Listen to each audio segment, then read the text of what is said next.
37 urtean lehenengoz D eredua euskarazkoa gaiendu zaio B eredu mistoari Barakaldon. D eredukoa naiz eta oso pozik egon naiz nire D ereduan eta animatzen du jende guztia D ereduan egotea. Nire ustez euskara kultura da eta txartu iruditzen zait amonak eta gurasoak ez mintzatzea gertatu denagatik. Nire ustez, hemen bizi bazara eredu hoberena da. 2016-2017 ikasturtean eredu mistoak zuen arrakasta gehien, 6.858 ikaslerekin.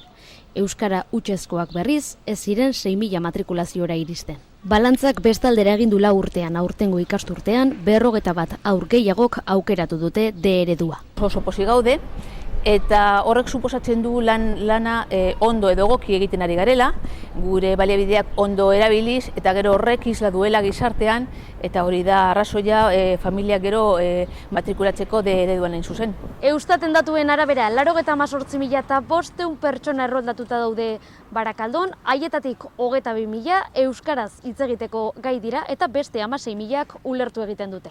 Badaude sektore batzuk zailagoak direna guretzat, adibidez merkataritza, ostalaritza, gazteak ere, eta hori da dugun erronka, ezta? Haiengan heltzea eta euskara gero eta gehiago erabiltzea, hau da Barakaldo euskaldunago bat lortzea.